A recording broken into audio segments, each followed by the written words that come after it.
Welcome everybody to episode 135, the You Can't Comp This NBA Trading Card Podcast. We are your hosts, Adam, Amy, and Russell Gibson. And today we are joined by someone who's a bit of a pop culture sensation in the hobby. We've definitely got a massive guest coming on with us today, but can we talk about our listeners in Central Coast Radio first? We can. Hello, everyone. Thanks for having us. We did a thing. We're on the radio. How did we get here? We are here.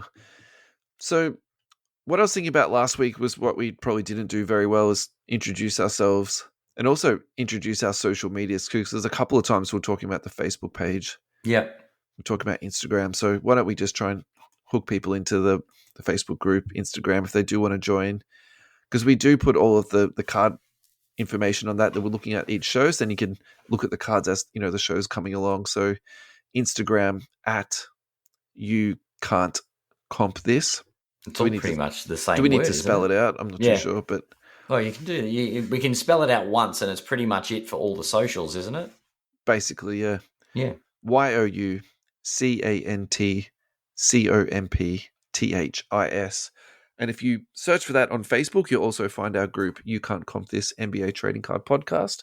And then if you are a Twitter or X user, same thing. You'll find us on there.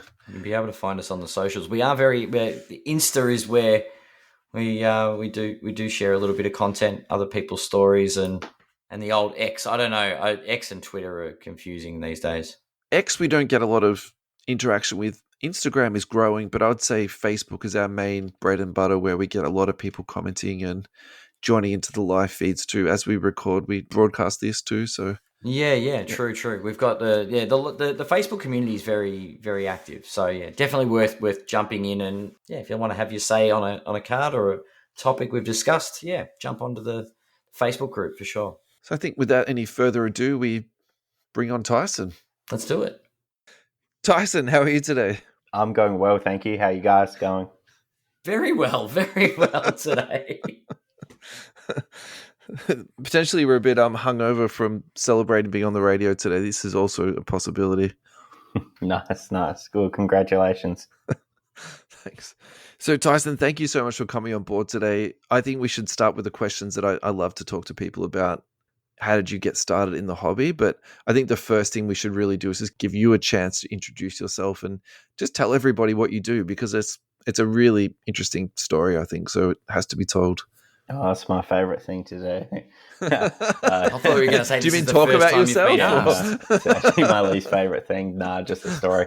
I'm a designer artist. I've been doing it since 2005, so I think it's like 20 years this year, the 20th year. So I just started for fun back in high school because I didn't really excel in anything, and like in school wise, and I love sport, and I just that was the only thing I was good at, like just Photoshop, drawing, stuff like that in school. And I was just like, at the time, there really wasn't anything in the sports creative space. Like, this is well before social media. This is like forum, like back when forums were kind of big. Yeah. And yeah, I was just like, why don't I just make, instead of doing design stuff and art stuff, just random stuff, why don't I do it for actually like combine the two things I like, which is design and art and sport, and mainly basketball, really, like 99% basketball. And that's kind of how it all started. And at the time, there really wasn't a community. It's not like it was today. It is today, sorry, with like social media and just the massive sports creative community. Back then it was like nothing. So I would go on forums and people would be like, oh, I want a wallpaper of the Denver Nuggets. I want an avatar or signature of Kevin Garnett. And I just make them free for people and have my name in the corner. And that's kind of the groundwork of where it all started. Yeah, right. Wow. Just getting repetitions, basically. Yeah, just having fun and just sharing it on forums. And then I guess over time, sports teams, leagues, agencies, players, whatever, just picked it up, and then it just kind of, never looked back. But honestly, I feel like I was pretty lucky because I kind of did it when no one else was doing it. So it was kind of like, there was a period where it's like, if you wanted cool designs or art and sport, I was kind of the go-to guy. Whereas now there's like hundreds and thousands Yeah. of creatives out there who are just amazing. There's like 14-year-old kids that like do work as good as me or arguably better than me, and it's just like, wow, like, you know, it's pretty insane. But back then it was like, there wasn't really a community. Yeah. Do you remember the first time you were approached? Yeah, well, like, I guess like how most people, it's like, I shouldn't really be saying it because I hate kind of like contests, like, because like they get a bunch of people to do work for free to kind of give away a lame prize. But I was a kid, so I was just like, I'll go into that.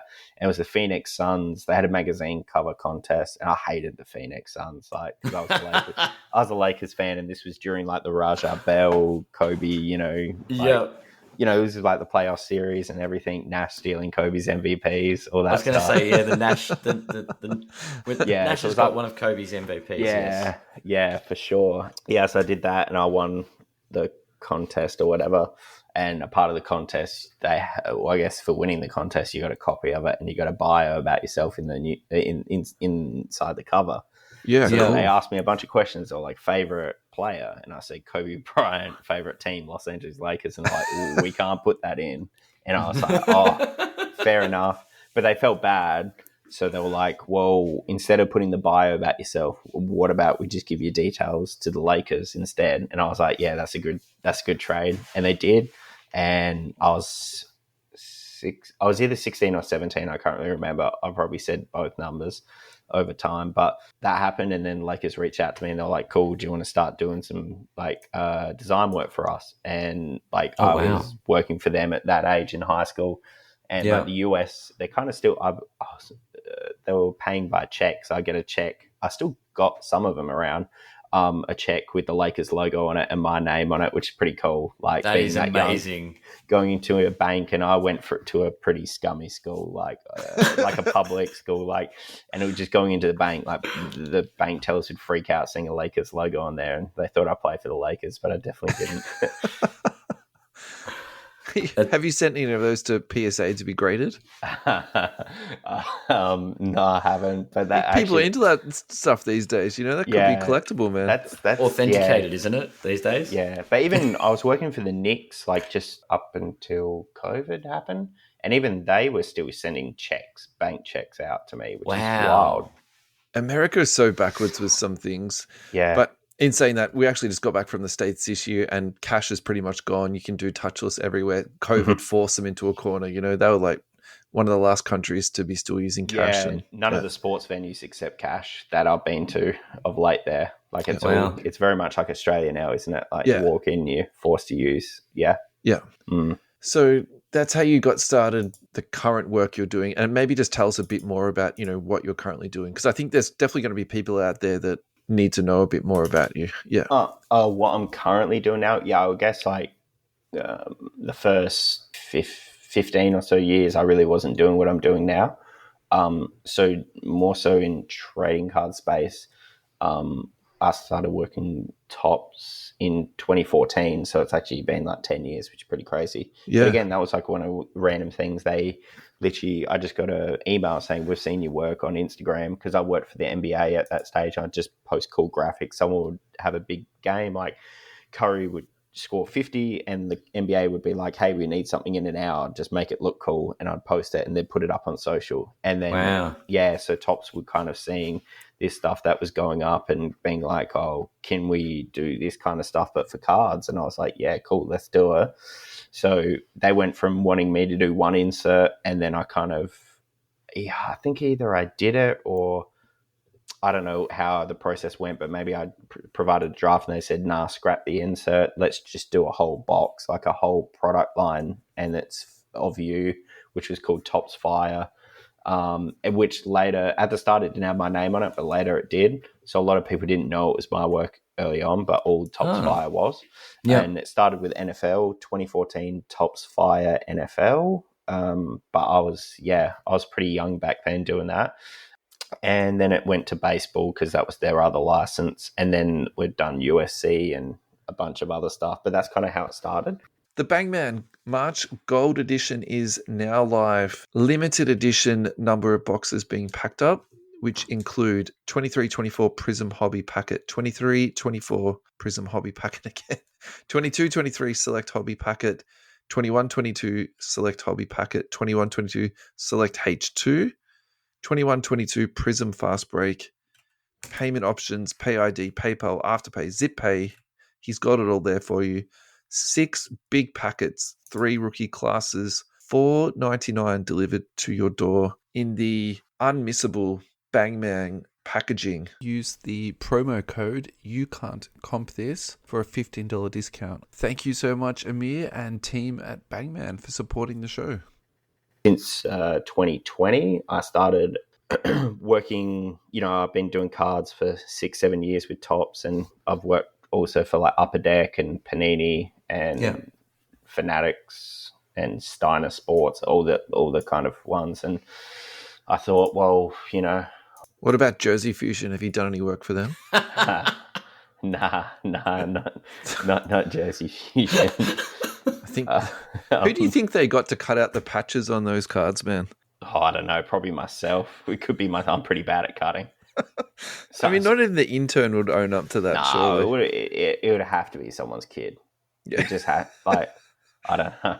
It's pretty shocking, but yeah, that stuff makes me laugh. I don't even know how legally they can sell that stuff, but I don't know. I guess it must have a legal background of some description that gets them out of trouble because, Yeah, not sure. I guess you can't see what you get. Like, it's not on the packaging, so it's like, who knows? Like, who knows what's inside? Like, there's actually a new Jersey Fusion coming out, and it's all graded cards with the patch like in the thing. Sorry to segue into that. Surely they'll get better over time. Surely they'll see the comments refine it. But I think the cutting's a little bit straighter. That's for sure. Yeah. Sorry, mate. I completely interrupted you. You're talking about working for all the different card companies. Yeah. So I'd done all that, and then it was like 2020, and like, obviously things were picking up in 2020, and I've done pretty good in terms of like saving money and just working really hard for myself, and everything was happening in 2020, and I just saw this like everyone, cards going crazy, and all my stuff, like the print runs, I'd sell stuff, and I was getting royalties, very small royalties, but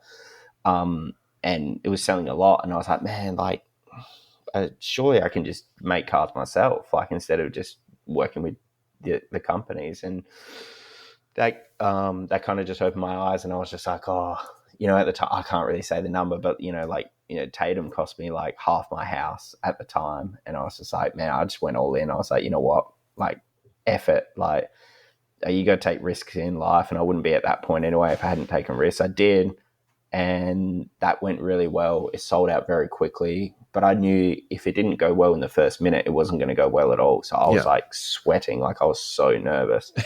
And I know like the big company, I don't want to go into specifics because there's always like issues coming up. The big companies were cool with me doing it, but then obviously when they found out it sold out in a minute, they hated that I was doing it, which was hilarious. Like, let him have a crack. No worries. And then it sells out, and they're like, this can't be happening. Exactly. That's exactly what happened. So at that point, that kind of motivated me. And I was like, nah, like I gotta go all in on this, because like if people were trying to stop me, they're trying to stop me for a reason. And that really motivated me. If they, I probably wouldn't even be doing it today if they just didn't care, because I would have just probably like, it was fun while it lasted. Yeah, sure. Especially like when things started to slow down, like in a year into it, probably when, maybe my stuff became a bit repetitive, or I wasn't working with the right athletes. I don't know. Like I definitely felt like stopping, but I was like, nah, I just stayed motivated. I wanted to just keep going. So that was kind of crazy when Tatum, like I really appreciate his management and everything also just sticking up for me, because like they had the companies going at them, and they stack up. They said, no, we love Tyson. We did deal with him, and it was all signed off and all good. Let's go. Like, we're happy to be the first player to do it. So, and then ever since then, it's been pretty hectic, but pretty fun at the same time. Wouldn't trade it for anything. I've learned a lot about people, business, myself, family, friends. I've seen the best and worst out of people across the last 4 years, sadly. But it's been, I think I haven't experienced this in any other format of work. Previous to this, I was working for the NBA for 8 years, and like it was just like, get a job, do the job, get paid. There was no risk. Like I don't think there was any fun in that. Like, I kind of like the thrill, like betting on yourself, paying an athlete up front and trying to, like, recruit the funds back. And there's something about the thrill that excites me. Yeah, it is a huge outlay, I'd imagine, too. And then you're just fully backing yourself and your talent. Obviously, the talent of the athlete is a factor, but you're backing your art, your vision. Yeah, and it is like, I thought at the start it was just all the athletes, but I've seen other artists do it, and unfortunately, a lot of their stuff hasn't sold or hasn't done well, which is obviously no knock on them, but like, I think they just saw the industry pick up and they just jumped into it. Whereas I had, honestly, like, I guess one thing I didn't speak about was, like, before I started selling, I was doing 16 years or 15 years. I was giving people free wallpapers, free, like, it's not huge, but like people had thousands of wallpapers. I just make free stuff. Like, people could download it to their phones, desktop computers, anything, for like 15 years. Yeah. And you had a body of work that was already there and the connections were there. And then also I feel like people were like, man, this guy gave me so much content, free stuff, like, over the years. I'm happy to support him, whereas like, because, I've never sold anything for my first 15 years. I was like, I don't have the rights. I don't have the player's license, likeness. And I work for the companies. They just sold it themselves. So I think that helped, the fact that people were like, oh, well, this guy's been giving us a lot of free stuff over the years. We're happy to support him. And that helped for sure, played the slow game. And I think seeing other people haven't successfully done it with the card releases, it kind of has made me think, oh, wow, like I am doing a really good job. Like, this isn't easy because other people are failing. And it's been crazy. It's been absolutely crazy. Thank you, EJ Cards, for your long and ongoing support of our podcast. EJ Cards are a specialist card shop. They are located Shop 3, 2-4 Whitehorse Road in Blackburn. Also find EJ Cards at ejcards.com.au. On their webpage, you will find an absolute huge range of Pokemon, football singles, team coach wildcards, NBA, soccer, gaming, supplies, sales, reverse auctions, mystery packs for NBA, Pokemon. Also, go onto Facebook and find their break page, EJ Breaks. And don't forget the special promo code for You Can't Comp This listeners. When you go to checkout, after spending greater than $50, use the promo code that you can find on the You Can't Comp This Facebook page. Thank you, EJ Cards, for your ongoing support. And has that impacted your ability to work with, say, Panini and Fanatics? Or have you now come to a place where you actually are all working together and they're okay with it? I don't know. Should we move on to the next question? No, yeah. I don't. I honestly, I don't know. I'm still good with Tops. Tops is owned by Fanatics now, so that's right. Like, so you're still working with Tops? Yeah, I think so. I was, but I think the people, I get along with everyone at Tops really well. A lot of the people that are there now were there when I started working with them. So I love the people at Tops. I get along great with them. Yeah. I don't see myself working with Panini, but also with Fanatics, I'm not sure, because like it's a difficult situation, because if Fanatics own Tops. So for example, if let's just like play it simple. If Tops want to do something with me, Fanatics have an issue with me, I assume they will just cut it, because they own Tops now. So it's a bit weird. So, is it possible that would go the other way though, that Tops would actually vouch for you and like iron it out with them? I don't know. Their hands are tied sometimes, because the people at Tops, I think the way it's structured is Fanatics Collectibles is a business, and there's a CEO there, and there's guys in suits up there, and Tops are kind of sit within that. So it's always been strange. Fanatics has always been strange, because even from the get-go, the first release I did, they said they had an exclusivity with Jason Tatum. and that they had an exclusivity with memorabilia, and they said that what I sell is memorabilia. It's not trading cards. And I was like, I don't understand. I sell trading cards. And they said, no, a trading card is found inside a pack. You sell them individually, which is just crazy because, like, I mean, Topps now, Panini Instant, like they're all, wow. Every day Topps launches something that's a trading card, right? Like, individual. So it's like, that's crazy. But now on the flip side, I'm getting the other attack where they'll have an athlete being like they'll have an athlete signed to a memorabilia deal, but not a trading. Sorry, they'll a Trading card, not memorabilia. Yeah, and then they're flipping out, and they're like, "Oh no, you can't sign with him." And I'm like, "But you don't have a memorabilia deal." So it's a bit of a strange one. But yeah, right. I don't know. It's just big businesses, like, I guess. Yeah. Yeah, I don't know. But your working relationship, it sounds like, with Topps is you've still got positive connections within Topps, and in turn, I guess that means Fanatics to an extent. Yeah. And I honestly, I don't do anything to piss them off. Like, I just, I feel like I can put out a product that people like, and, and I think it's helping the hobby. I think it's, I think in a perfect world, there's no exclusivities. And, I grew up collecting cards in the late 90s and, or mid 90s, sorry. And I just remember there being just a wide range of stuff, and I bought the stuff that I like most. But now there's just no option for that. You kind of get forced what you can buy. Yeah. I couldn't imagine, like, if there was like Upper Deck, Panini, Topps all making NBA cards, like how good would the products be? Because they're fighting for customers. They don't have the monopoly. They're literally fighting for your attention. Yeah. And it would be crazy. You would non-game worn memorabilia, that's gone. Sticker autographs, that's gone. I think that's the two big things that comes to my mind straight away. Oh yeah, for sure. Yeah. The sticker stuff's insane, especially for me. Like, immaculate. Yeah. I've never done a sticker. I mean, I've had plenty. I understand how it's so much more profitable to do stickers. Like, crazy. It's insane how much more profitable a sticker is, and then also how much easier it is.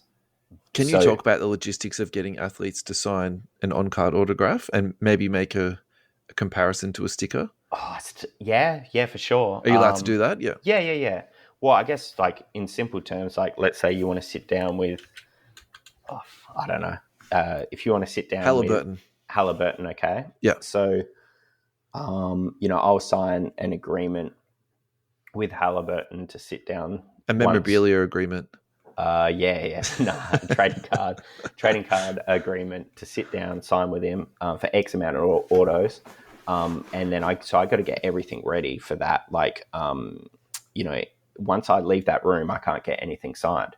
So with stickers, I could just, so for example, a bigger company, they'll just mail in stickers. They just mail in stickers to the players all the time, and then they'll end up getting back to them. But I guess I understand why they do it. It's more profitable and also easier to do. So for example, say if Halliburton goes off next year, they don't even have him under contract. They can use those stickers in 2 years' time, 3 years' time, whatever. Or he changes team. Like, I was so close to doing a deal with Kevin Durant, and if I did the deal, this was like a year or so back, would have had Brooklyn cards. He would have signed them on card, and then he left the next week. Now imagine that. Wow. I'd have been screwed. But if there were stickers, I could have literally just done, actually what Leaf did was just make a mock-up of a Phoenix Suns card and just go, like, he signed with us today, and just bang, put a sticker on it. And I think, yeah. So, and for example, there's other things, like, I think you see so many more stickers coming, just keep coming, especially with the instant stuff, because, like, yeah, LeBron breaks a record, like the 40K one. It was interesting they didn't put autos on that, but if there's a sticker, it's all ready to go. It's all sitting there.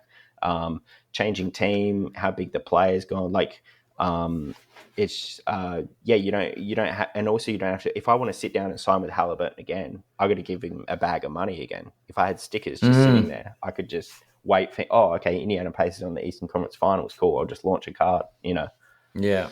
Yeah. I mean, I guess that sort of emphasizes the extra value people individually Yeah. put on card autographs. Yeah, for sure. Yeah, I think that's why they are more valuable, and I love it when the companies use stickers because I think that creates more of a point of difference. Yeah. But for me, I'm not. I would never go out and go, "Oh, they're stupid for using stick." They're 100% doing the right thing. Like Point it's of just so difference much in price easier. point. I think that's really important too. For me, that is important Yeah, anyway in Yeah. the hobby. Hey, I'm just sitting here. I'm just almost having like a light bulb go off. Why don't you do instant cards? well then, Why don't you get some athletes to sign stuff and then take that opportunity of like photoshopping up something schmick when but then it would have to be a sticker, I guess. yeah, but is it Nah, that's not your jam? Nah, Okay. see? And some Yeah. integrity there. I like it. It's like, no, the Nah, brand is nah. it's all on card. Yeah, I don't know. It'd be like We're not talking to Panini who's going to put stickers on immaculate product. I can get creative though. So, for example, I got Kyle Kuzma to write 2020 champs. I did it on a card before he was even a champion. So I've got a good relationship with a lot of them. Like that was a risk. So when they won the championship, I launched that, and he'd already signed it. If he didn't, again, that's another risk. I'd have to throw it in the bin. Yeah. Steph Curry, when he got the 2974, when he broke the record, he had already signed those cards 2 months before. So I definitely am very appreciative that because a lot of these guys are like superstitious and things like that. So to sign a card that says you broke a record when you haven't is actually a big thing. I don't know if people realize that. Like, Yeah. And it's crazy because I got his first finals MVP card, night card. The night Panini card came out like a year later, autographed like 12 months later, I think. So I already had that 12 months before, which is insane. On card as well, not sticker. So there's a few things I've done. I know there's other kind of moment things I've done, which I can't really think off the top of my head, but I definitely try and do it if I can. But yeah, usually you just kind of have to predict the future sort of thing. Yeah, right. It's pretty cool, like getting a moment like that of Steph's, and I think it's no secret on the show that I'm an advocate that Steph is going to be one of those historical figures as far as someone that revolutionized and changed the game. But getting like a point in history on a card like that is a pretty phenomenal feat. Yeah, like as far as on your resume anyway. Like yeah. So I think I definitely appreciate the opportunity to have Steph Curry cards out there. Like, yeah, I mean, it was definitely one of the highlights of my career. How did you get Steph? I definitely want to ask that. Oh, just I have people that help me get deals. So his people talk to Steph's people. Yeah, everyone's different. Like actually, not most of the time, people that represent players reach out to me. But it's very like the low, not low, but kind of like mid tier players and some low players. But the big players rarely will reach out. But at the end of the day, people will usually seem quite shocked when I say that. But people work for these players to get deals. Like their job is to make the player money. So it's not that kind of crazy. But yeah, I have a few people that are in the signing circles and they have good relationships with players. And some of them have been able to land me some pretty good players. And yeah, they've been definitely the biggest asset of my business. And outside of that, I also just hit up agents, just like Halliburton, he's with CAA. I've done with CAA, I've done Obi Toppin, I've done Josh Green, I've done Patty Mills, I've done Donovan Mitchell. Like they've got a suite of Carmelo Anthony that as well that's coming out, but they've got a suite of like 50 to 100 players. So it's like they've got a stable that agency, haven't they? They just have a list and go pick who you want. So it's really not that interesting. Yeah. What about product ideas? I guess like when obviously something like Steph Curry, it's a card range, it comes out. Have you ever thought about extending past cards or into other areas or other projects? Getting Yeah, multiple players together? Like, yeah. what would your dream be? Or Dream. I mean, So for Dream. people listening at home, Tyson just had this smile come onto his face then. So I feel like this has piqued a piece of Tyson's mind. There was a few questions there. There were one question, but I tried jerseys because everyone was like, "You got to do jerseys." They didn't go well, which was interesting. I just got, because I think I mean, I just kind of wanted it to fail to kind of tell people, see, I was right.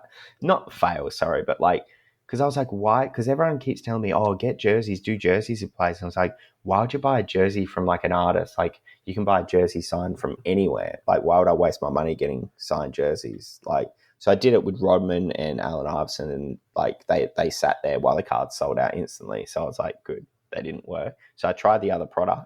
A lot of people want posters and canvases, but again, I feel like those aren't good ideas because once you buy two of them, your walls, like how many can you get? People are living in smaller places. People have less wall space than ever. Like, I just feel like, I reckon if you got two or three, then you tapped out. But you could buy a whole shoebox full of cards. Yeah, that's true. In terms of the dual, I've done a dual. I'm starting to do dual cards because that's definitely where I've lacked in the past. I did a dual of Allen Iverson and Ja Morant, which was cool. Okay. And That's more of a comp than a rivalry. I wonder if you could get rivals on.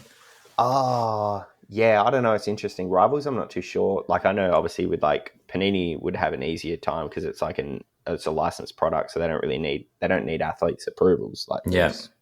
Whereas I need athletes' approvals. So I don't know about rivals. I mean, I'm thinking Lakers Celtics. That's all. You've got Carmelo Anthony coming up. What about Carmelo Anthony and George Karl? That will be an absolute cracker. Yeah, probably not that one. But I do have some duels of Carmelo with another, I guess, another person. Okay. But in teammates, duos, yeah, teammates, duos are cool. I definitely want to do more duels. They're hard to do they're very hard to do for me when they're on card because they're not stickers. So like, I might sit down with, Ja Morant was, I think, August, and then Allen Iverson was December. So there was like a 5-month period. So it's like, that's a lot of money to invest in that, and then you can't sell it for 5 months until the other player signs it. A lot can happen in that time. It's a big risk, but some could be easier. You could find a better timeline and everything, but and then what did you mention? The dream project. I mean, it's impossible, but it would definitely be on card autos of Kobe. Like, that would be to do that. Something of Kobe would be definitely my dream project. So you did do the artwork for the Melbourne visit, the Mamba Mentality. Yeah, I did that, and I've done a bunch of stuff with Panini. I've probably done a dozen memorabilia pieces. I did a card set of Kobe. It was called Hero vs Villain. My name's not on it, but so I've done a bunch of stuff, and I even used to do work for Kobe's. Well, not work, but I used to help Kobe's website and community back. I don't know. He had like a KB24 community way back before social media. That was really fun, and that's how I actually met him as well, because I was helping out with the website, and then they just allowed me to meet him, which is pretty cool. But I definitely, it would be more so because like to collaborate with him, like without these big companies, would be my dream, but obviously that can't happen. Yeah. And I know he was actually in a very creative space just before he passed. He was into children's novels, and he was really exploring things too. Yeah. And he won an Oscar, didn't he? Yep. Yeah, Academy Award. I think that's the same thing. For Dear Basketball, yeah. Yeah. So that would be cool. But hopefully I can do something Kobe at some point. But I want to go through the right channels. So I don't make sure the spelling's right on all your Kobe work. Did I screw up something? No, on the statue. Oh, did you not hear? Oh yeah, Jose Calderon Calderon was spelt wrong, and someone else on the and statue. Von Wafer. Yeah. Coach's decision. Pretty. Yeah, that's unfortunate, isn't it? Well, I was going to say there's going to be 2 more statues at Crypto, so Yeah, I found that a bit strange, but yeah. Trying to make anything Kobe unique, I guess. Yeah. I thought it would have been cool if they just launched all 3 at one time, because that would have been amazing. That would have been sick. Yeah, because I just go from one statue and go, by the way, here's the next one, and here's the next one. That's what I thought they were doing when they announced it. Yeah. But then it's, we got to wait for them. So I assume they'll be on Kobe's birthday or something later. But yeah, I don't know. I'm interested to see the next ones. Yeah. I think if they did do all 3 on the same day, the quality control would have even been worse, boys. So you're probably better off waiting just a little bit more, I reckon. Yeah, we would have got a sticker statue. Or an NFT, maybe. Oh goodness. Would you ever have you tried to work with LeBron James? No. Okay. Because I'm trying to think of greats. Nah, he's exclusive with Fanatics and Tops now. Yeah. If I wanted to work with him, I could do it through Tops. Yeah. I think I was doing their cards of like their big moments. Like I'd done one of I was doing them on CJ Stroud, and I did a Wemby one which didn't launch, and then I think that was around the Brady timing.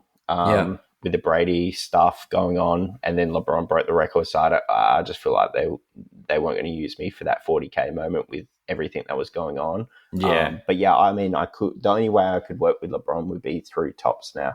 Okay. Because he's just, he went from Upper Deck to Tops. And there's no technicalities with memorabilia, trading cards, and other things. It's just like exclusive rights to everything for LeBron.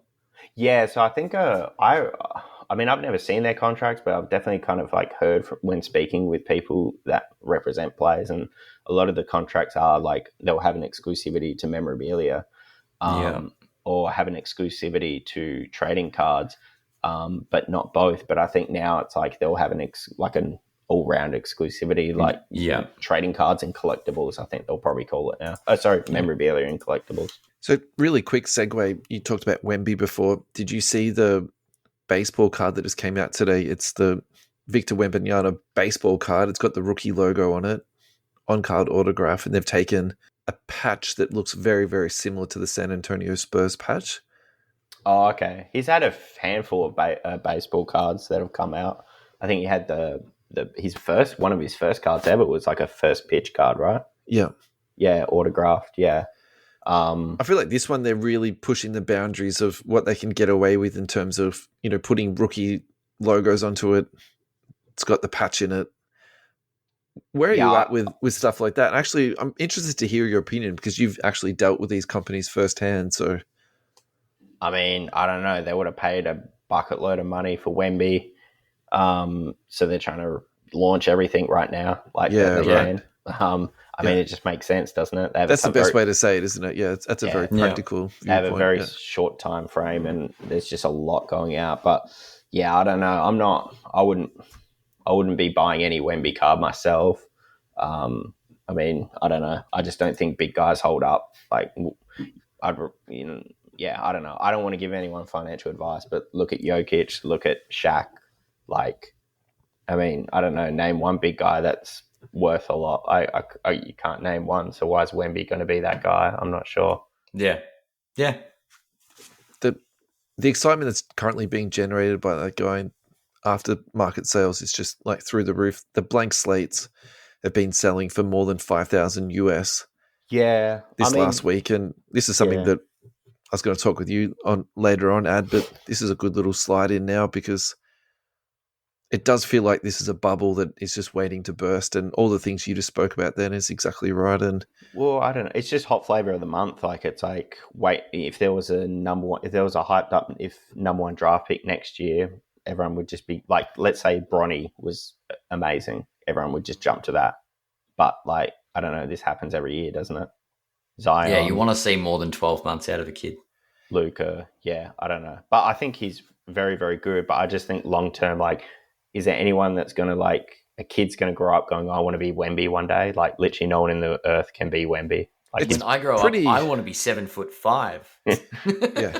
It's pretty hard to say that, isn't it? Just for the fact of how freakish he is and like the things that he can do. He is ridiculously skilled though for his size. Yeah. I think he's a great player. I was just fluid. talking about trading card. Like, you know, I think he's amazing. Like, I think he's a great player, but I just find it odd that big guys just don't. They just the longevity of big guys. They just don't hold. Like, I would have thought, like, and how big Shaq is, like, was back in the day. And then also, like, how he's still, like, one of the most relevant. He's still in the media every day making headlines, 100%, yeah. And you can get his stuff pretty cheap compared to, you know, in comparison to a guard, you know. Yeah. Yeah. But I don't know. We'll say, I mean, when it's all said and done, there's going to be a lot of Wemby. Like, how many Wemby cards will there be? There might be 3,000, 4,000 different individual Wemby cards of his rookie year. Yeah. Maybe. And the baseball cards, don't forget those. Yeah, it could be more. There could be, I don't know. It could be anything. It could be. Think of the pop counts of all the tens that are going to come in of all the thousands of different cards. Why is it baseball? Is it because Topps have the license to it? Or I think they can just get away with that. So they got the license to UFC, so we're going to see some Wemby UFC cards, or maybe Draymond should get his UFC set. Just Draymond on Gobert. Just throw it into a UFC set. He was at it again today too. That guy, he's a complete lunatic. Oh, I didn't see it. Oh, goodness. So I think I like your comparison of Shaq, and it's probably better than mine to be fair, but mine's Duncan because same team.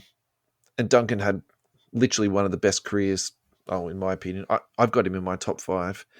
And so for me, it's an easy comparison. You look at Duncan rookie values and you look at Victor's and you're like, you know, where is this going to end up? And it's a tricky one, definitely. That's for me. true, but I guess on the flip side, I've seen more people in public wear Wemby jerseys than I've ever seen someone wear Duncan jerseys. Yeah.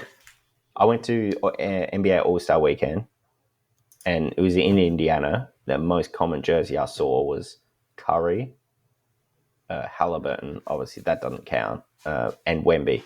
I thought that was very surprising. Yeah, interesting. So, all through the LeBron era, I saw Curry jerseys, and that was as a junior basketball coach.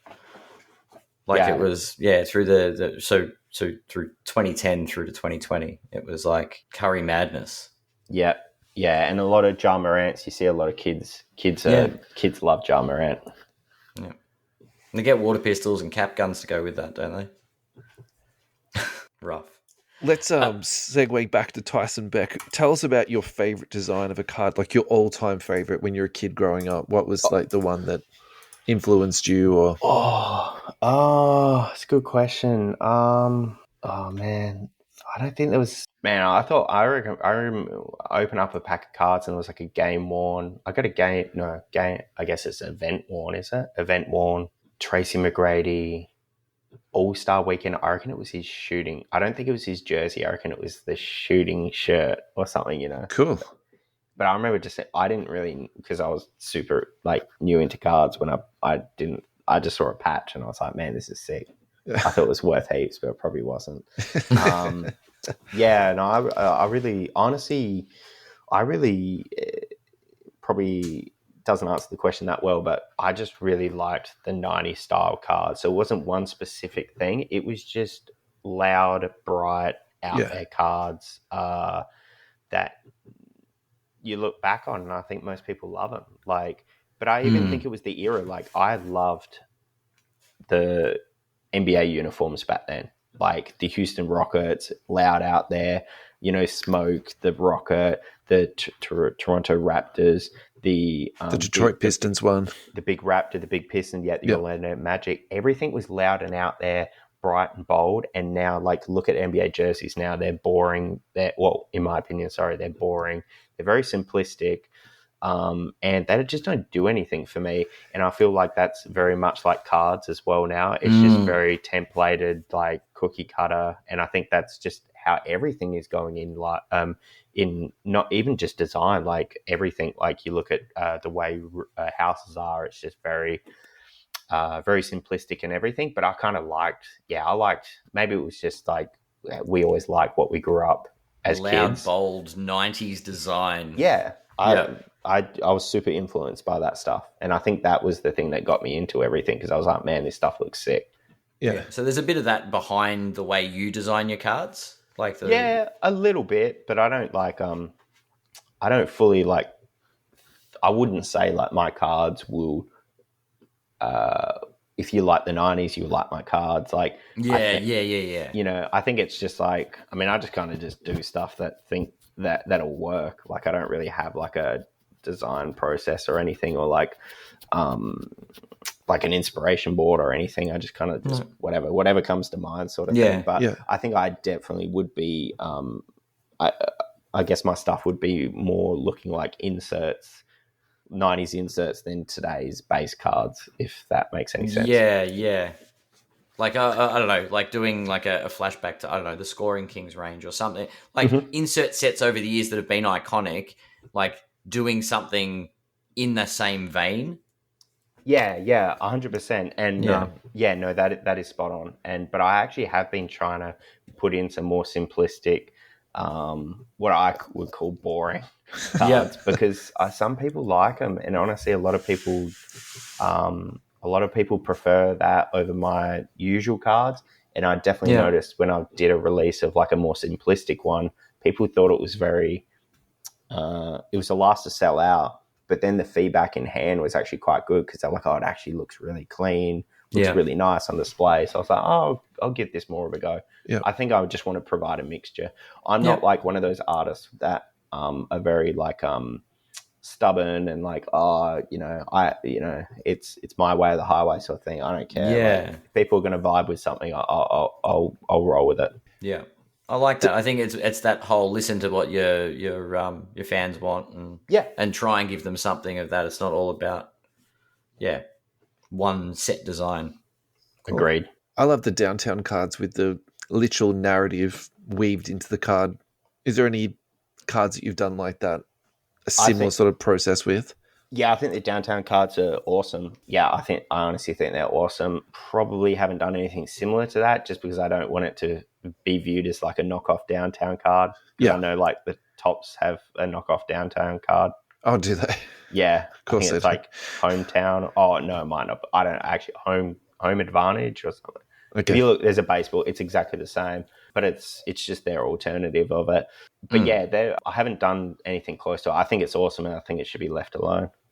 This next ad break is brought to you by Slambox, Australia's best value basketball repacks. Visit www.slambox.com.au to check out the latest series, or join the Slambox Facebook page and message them directly. Slambox features big-name autos including Giannis, Zion, LaMelo, Banchero, Chet, Ja, Tatum, and more. Super short prints, case hits from a variety of different products including National Treasures, Flawless, Noir, Immaculate, Impeccable, and more. Slambox has different tiered product levels to cater for all budget levels and collector preferences. Thank you, Slambox, for your support. I'm not going to jump on my little soapbox and talk about regulating the hobby, but if you could make one rule in the hobby purely designed to bring fairness to the hobby, what would it be? I probably should answer differently. Because I answered before, like no exclusivities would be really good. I think that would be good. But I don't know. Outside of that, I'm not sure. That's a really tough question.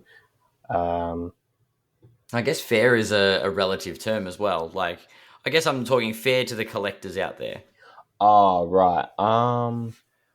So something I'm thinking about for this is Panini did the Dutch auctions. I think that really leveled the playing field for a little while. And do you do something similar to that with your drops? Nah, never done that. How do you manage the drops so that everyone gets an equal opportunity, or do you still suffer from bots jumping in? And yeah, it's a tough one. I guess like it's a drop by drop kind of. Some of them get attacked by bots, some of them don't, depending on how big it is, how hyped it is. But I don't reveal prices. I feel like if I reveal prices, people can set up bots. I do have bot protection, but nothing's Nothing's guaranteed, but there's ways that I can fully cut out bots. I have that with a collector's club. I have a collector's club, so you need a collector's club role assigned to your account. So if someone went in and bought it, they don't have a collector's club role, you can't even check out. So there'll be a pre-release to collector's club. So I can guarantee that if you're part of the collector's club, those spots, you can get first access. You won't be impacted by bots, but then with the public release, bots do sometimes get through. But if I see them, I just cancel and I delete it and I refund them. I don't want them being a part of my products releases. But yeah, the drops, no, I don't do the Dutch auctions. I've done a couple like one-of-one card auctions, which have gone all right. But outside of I rarely do auctions. Nah, I just kind of make up a price, and if I can get something. Unfortunately, I think sometimes I put it out too cheap, and then it's like, a Dutch auction would have actually worked for me very financially well, because that's actually a really smart idea, right? Because you basically you take the lowest price that someone's willing to pay up into a certain quantity. Like say there's 2,000 boxes, and it'll be the 2,000th person. So you're basically selling it at what the market rate is. Is that right? I think there's a couple of different ways you can do the Dutch auction, and I think the way that you just described then is the Fanatics way. The Panini way is they started at a particular price, and then people buy them, and then they keep dropping the price until the allocation's exhausted. Oh, that's interesting. And everyone pays the same amount though at the end? So you'd pay a staggered. So if you jump in at the start, you're like, I really want to make sure I get this, you might say pay $1,000. But then if you wait, it might go to like $975. But if you wait too long, then it'll all get sold out. So you don't really know. You're sort of sitting there. It's a bit like a game, I suppose. Oh, yeah. Wow. That's brutal. So people are paying different amounts for the same product. Yeah, right. I know the one that it just works out the baseline. I actually think the first time I saw it used was I think it was the Gary V cards, that Zero Cool. I don't know what happened to them. Oh. Zero Cool. Gary V is not welcome to be discussed on this podcast. Oh, right. Tyson. Sorry. I did see that. I remember those. We were checking in. They're selling for what, 8,000 a box or something? Crazy. But I think that was like, people, you could put $20,000 in as a bid, but you're only going to pay what the baseline was, which I think from memory it was, I can't even say. I think it was around like $800, $1,000, something like that. I don't know. It was obviously very successful for Fanatics. Yeah. Yeah. Well, I think it was. I think it was. I think that was pretty pump and dumped, and particularly in the after sale, there was a lot of, I think, nefarious sales going on to try and pump it up a little bit. And I don't think it's reselling very well at the moment at all. No, I don't. Yeah, I don't know. I don't really look into the, what would you call it, pop culture. I'm into sports. I don't really, and that's why I haven't done any of those kind of stuff. I haven't released I did Hezbollah, but that was about it. I got enough shit for doing that. So, did you get to meet him? Yeah, I did. Yeah. Was he funny to talk to? Is he like a bit of a character? Man, he's a teenager. Man, he's a brat. Yeah, He's got a bit of a. He's got a what would you call it? I don't know. He's like an 18-year-old kid. He just wants to have fun. He doesn't want to work. So if he's got a Coca-Cola in his hand, or it's like something, he's having a good time. Like, he loves Coke. But he just doesn't want to work. But it was interesting him signing. Like, his hand was getting very, very tired. So I felt bad. But it was funny because he doesn't speak English. He only speaks Russian, and all his team was there, and he was Russian, and apparently he was like going, I'm not doing this, and all this stuff. But my friend from America was with me. He actually speaks Russian. So everything that they were saying, he was telling me what they were saying. They had no idea. So I totally kind of got what was going on and everything, which was handy. But yeah, he was all right. It was still pretty cool to do that card before everyone else, because I know when I launched that card, I had people from the companies going, how did you do it? Give us the details, like who'd you go through and everything. And I mean, it was kind of cool to do it, but I wouldn't do it again. Yeah. Okay, I think what we might do is take a break and come back in a couple more days for part 2 of this, because this did go for a little bit longer than we were anticipating. So thank you everybody for listening. Thank you for everyone who's been listening on Central Coast Radio and also who's been listening on all of our podcast platforms. Huge thank you to Tyson Beck for coming on to this show and giving his time. And please tune in for part 2 because the conversation continues and we talk about more card hobby related topics, and he's got some very good insights into all of these. So catch you all soon, guys. Thanks a lot. Goodbye.